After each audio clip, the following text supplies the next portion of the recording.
The night was darker than usual, the kind of darkness that seemed to breathe, stretching its inky tendrils across the vast, empty fields. A faint hum broke the silence, low and metallic, growing louder with every passing second. Mia, a 12-year-old with a mop of curly hair and eyes far too wise for her age, sat up in bed. She had felt it before she'd heard it, a deep vibration that rattled her very bones. Something was wrong. Maya tiptoed to her bedroom window, peeking through the worn curtains.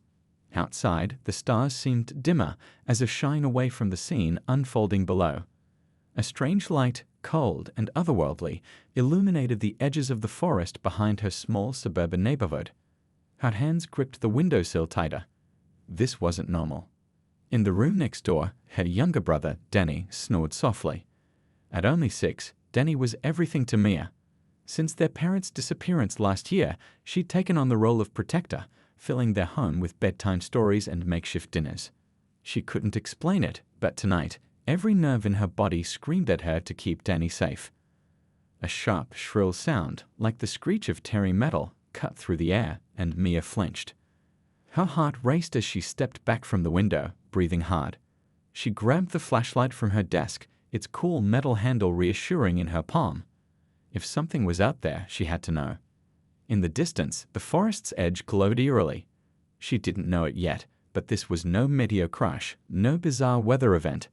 This was an arrival, and they hadn't come in peace. By the time Maya reached the forest, she wasn't alone. Other neighbors had gathered, their faces pale and eyes wide. Mrs. Turner, the elderly woman from down the street, clutched a rosary and muttered prayers under her breath. Tom, the local mechanic, held a crowbar, his knuckles white. Nobody spoke, as if the oppressive silence demanded their submission. Only the occasional gasp broke the tension as the glow grew brighter, pulsating like a heartbeat. And then they saw it. The ship was massive, unlike anything humanity had ever conceived. Its surface shimmered, shifting between solid metal and something more liquid, almost alive. Strange symbols etched into its hull glowed faintly, their meaning incomprehensible yet somehow foreboding. A hatch opened with a hiss, and an acrid smell wafted into the cool night air. Everyone stepped back, instinctively retreating from the unknown. Mia's grip on her flashlight tightened. Her mind raced with questions. Who were they? What did they want? Why now? But before she could think any further, figures emerged from the craft. They were tall, their elongated limbs and sleek, angular bodies cloaked in shadow. Their eyes glowed an unsettling shade of blue, cold and unfeeling as they scanned the crowd. The first scream shattered the silence. It came from Mrs. Turner, who had dropped her rosary and fallen to her knees. The beams moved quickly, faster than any human could react. In moments, they surrounded the group, their movements fluid and precise. One of them reached out, a long, spindly arm extending toward Danny, who had wandered out of the house unnoticed. Mia's heart stopped. No, she screamed, breaking free from her frozen stupor. She bolted forward, shoving past the paralyzed neighbors. But it was too late. One of the creatures, if you could call it that, lifted Danny effortlessly, its clawed hand wrapping around him like a vice. Danny's cries were muffled, his tiny fists pounding against its impenetrable skin. "Put him down," Maya shouted, tears streaming down her face. She swung the flashlight wildly, but the creature barely noticed. Its gaze remained fixed on Danny, as if studying him. And then, as quickly as it had arrived, it turned and strode back toward the ship, Danny still in its grasp. The crowd erupted in chaos. Tom swung his crowbar, but another creature blocked him effortlessly, sending him sprawling to the ground. Others screamed, running in every direction, but Mia didn't run, she couldn't. Her legs felt like lead, her mind a swirling storm of fear and fury. The hatch began to close, and Mia's panic reached its peak. "No, please," she screamed, her voice cracking, but the ship paid her no mind. With a low hum, it began to rise, disappearing into the night sky as suddenly as it had appeared. And just like that, Danny was gone. The days that followed were a blur. News of the abduction spread like wildfire, dominating every headline and news broadcast. Experts speculated, governments issued statements, and the world collectively held its breath. But Maya didn't care about any of it. All she cared about was getting Danny back. She wasn't alone in her grief. Reports began to surface from around the globe. Similar ships, similar abductions. Children taken without explanation, their families left to grapple with an unbearable loss. The world's brightest minds came together, trying to understand the motives of these mysterious invaders. Were they scientists? Harvesters? Conquerors? The answers remained elusive. But for Mia, understanding wasn't enough. She wanted action. One night, as she sat in Danny's room clutching his favorite toy, a battered stuffed dinosaur, her resolve hardened. If the governments of the world wouldn't act, she would. She didn't know how, but she would find a way. These beings had underestimated humanity's capacity for love, for rage, for resistance. They had hurt the wrong species, and humanity would make them pay. In the shadows of her small room, surrounded by the echoes of laughter that now felt like a lifetime ago, Mia began to plan. She wasn't just fighting for Danny. She was fighting for every child, every family, every future stolen by these invaders. Her journey would take her to the edges of the earth and beyond, into the depths of government secrets and the farthest reaches of space. She would face dangers she couldn't yet imagine, form alliances she never expected, and uncover truths that would change everything humanity thought it knew about the universe. But tonight, all she had was her grief, her determination, and a single unshakable thought. You hurt human kids, now humanity will hurt your entire species. The silence in the room was oppressive, broken only by the hum of the overhead lights. The team of specialists stared at the footage playing on the large screen. The flickering images showed the aftermath of a horrifying event, a small village, nestled in the valley, now reduced to a haunting shadow of its former self. Houses smoldered in the distance, and the once vibrant laughter of children was replaced by an eerie, unnatural quiet. The camera panned over to the survivors, frightened, trembling, and clinging to one another as though their unity was the only thing keeping them alive. "Rewind that," said Sarah, her voice steady but tight. She was the head of the investigation, a veteran in her field, but even she couldn't hide the tremor in her hand as she pointed at the screen. "Right there. What is that?" The technician obliged, rewinding the footage to the moment she indicated. The grainy video showed a faint shimmer in the sky, like heat waves bending light, just before chaos erupted. A metallic object descended at an impossible speed, landing with a thunderous crash that shook the camera's view. Moments later, dark figures emerged, their silhouettes alien and unrecognizable. The screen froze on the haunting image. "They came without warning," muttered Dr. Patel, the team's xenobiologist. His voice was soft, almost as if he was speaking to himself. "No communication, no demands, just violence." Sarah leaned forward, her eyes narrowing. "And they targeted the children first. Why? What's the logic in that?" "It's not logic," interjected Marcus, a former military strategist turned advisor for interplanetary threats. "It's psychological warfare. You go after the most vulnerable, the ones a society treasures most. It's a way to break morale." The room fell silent again, each person grappling with the implications of his words. It wasn't just an attack, it was a message. But what message were these invaders trying to send? Sarah turned to her team. "We need more intel. Get me everything we have on that craft. Origin, material composition, propulsion methods. I want answers. If we're going to respond, we need to understand who or what we're dealing with." As the team dispersed to their stations, Sarah lingered, her gaze fixed on the frozen screen. Her mind raced with questions. Were these creatures acting on orders, or was this a rogue faction? Were they testing humanity's resolve, or was this just the beginning of something far worse? Hours turned into days as reports poured in from across the globe. This wasn't an isolated incident. Similar attacks had occurred in remote areas on every continent, all following the same chilling pattern. The invaders would arrive, wreak havoc, and vanish without a trace, leaving behind only destruction and fear. One report stood out among the rest. A survivor, a child, had been found in the wreckage of a school. She was severely injured but alive. Sarah immediately arranged to visit her in the hospital, hoping the girl might hold some clue to understanding the enemy. When Sarah entered the hospital room, she was struck by how small and fragile the girl looked. Her face was pale, her arm wrapped in a cast, and her eyes stared blankly at the ceiling. Yet there was something in her gaze, a flicker of defiance that hadn't been extinguished by the horrors she'd endured. "Hi there," Sarah said softly, pulling up a chair beside the bed. "My name's Sarah.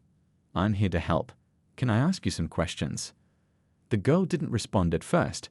Sarah waited patiently, sensing that the child needed time to trust her. Finally, the girl turned her head slightly, her voice barely above a whisper. "They weren't monsters." Sarah's heart skipped a beat. "What do you mean? Did you see them?" The girl nodded slowly. They looked like us. Almost. But their eyes were different. Cold. Like they weren't really seeing us." Sarah leaned in closer. "Did they say anything? Did they communicate with each other or with you?" The girl hesitated, her brow furrowing as she tried to recall. "They didn't talk like we do, but I could hear them. In my head. They were angry. They kept saying we didn't belong, that we'd taken too much." A chill ran down Sarah's spine. Telepathic communication. Anger at humanity? It was a lead, but it raised more questions than answers. She thanked the girl and left the room, her mind racing with possibilities. If these beings saw humanity as a threat, what had triggered their wrath? And more importantly, how could they be stopped? Back at the command center, Sarah relayed the girl's account to her team. "We're dealing with an enemy that's not just advanced, but deeply ideological. They believe we're in the wrong. We need to find out why." Dr. Patel spoke up. "If their grievances are environmental or territorial, it might explain their focus on children. Perhaps they see younger generations as the perpetuators of whatever harm they believe we've caused. Or they're trying to erase our future," Marcus added grimly. "Either way, this isn't just an invasion. It's an extermination." The weight of his words settled over the room like a dark cloud. Sarah clenched her fists, a surge of determination coursing through her. If these invaders thought humanity would roll over and accept defeat, they were sorely mistaken. Then came the breakthrough. Analysis of the alien craft's materials revealed a trace element not found on Earth, but consistent with readings from a distant exoplanet. It was a small clue, but enough to narrow down their possible origin. Satellites were retasked to monitor the region of space, searching for any signs of activity that might link back to the invaders. As the team worked tirelessly, strange anomalies began to surface. Communications satellites picked up faint, encrypted signals that defied decryption. Weather patterns shifted inexplicably in areas previously targeted by the invaders, and most unsettling of all, reports of missing children began to increase, even in areas that hadn't been attacked. Sarah's worst fears were confirmed. The attacks were only the beginning. The invaders were planning something far more sinister, and humanity was running out of time to stop them. Late one night, Sarah found herself alone in the command center, staring at a map dotted with red markers representing the attack sites. She traced a line between them, searching for a pattern she might have missed. Her thoughts were interrupted by a sudden alert on her computer. A satellite had detected an object entering Earth's atmosphere, heading directly for a major city. She grabbed her phone, dialing Marcus. "We've got a situation." His voice was sharp, immediately alert. "How long do we have?" "Minutes," she replied, already rushing toward the control room. "Get the team ready. We're about to make contact." As the city below braced for impact, Sarah couldn't shake the feeling that this encounter would change everything. The invaders had underestimated humanity before, but now the stakes were higher. And if they thought they could hurt humanity's children without consequences, they were about to learn just how wrong they were. Back at the underground base, the situation was growing tense. Every corner of the operations room buzzed with activity as analysts and strategists pieced together the puzzle. The images from the crash site were analyzed in painstaking detail. The creatures, grotesque yet oddly human in the placement of their limbs and eyes, seemed to have a form of body armor that melded into their skin. No one had seen anything like it before. It was both alien and disturbingly organic, as if grown rather than manufactured. The more the scientists studied it, the more questions arose. Who were these creatures? Why had they attacked children? And most importantly, what were they afraid of? Dr. Elena Cardoza, a leading xenobiologist, paced the room with a tablet in hand. Her team had managed to extract a sample of the alien's biological tissue, but every test yielded contradictory results. It was as though the material was designed to confound human understanding.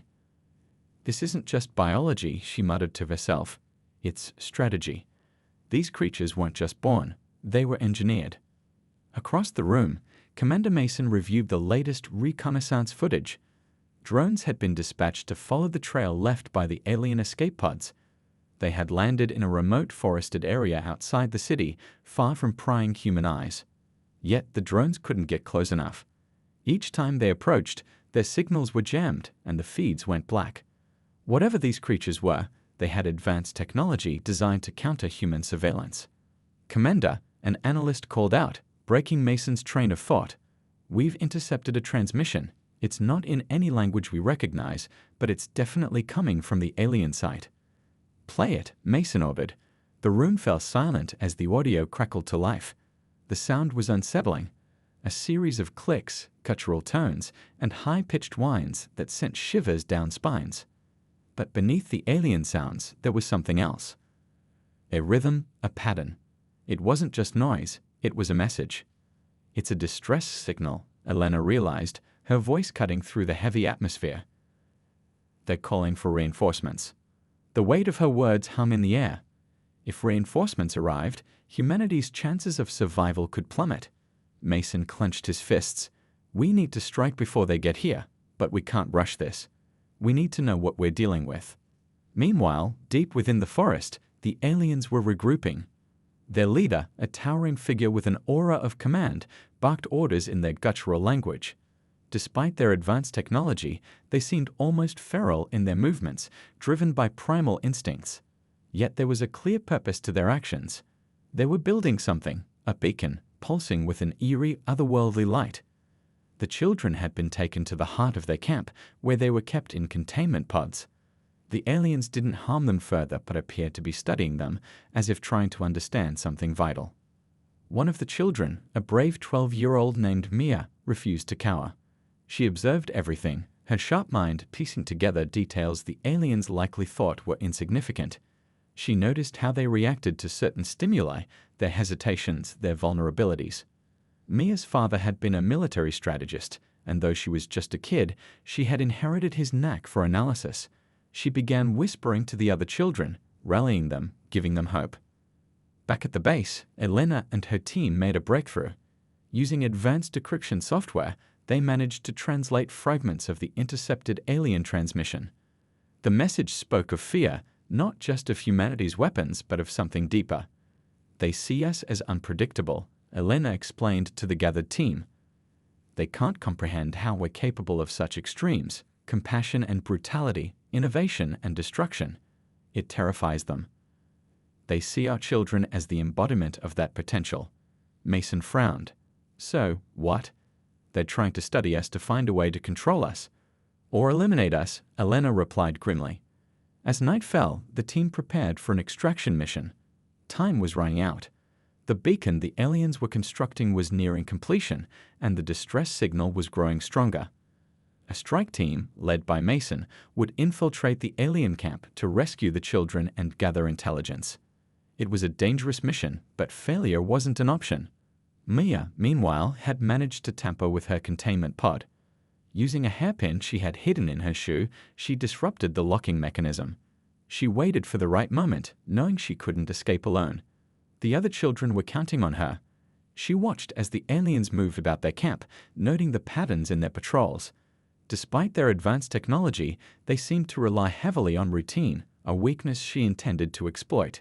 When the strike team arrived, the tension was palpable. The forest was eerily quiet, the only sounds coming from the distant hum of the alien beacon. Mason signaled for silence as they approached the camp. They had no idea what they would find, or if the children were even still alive.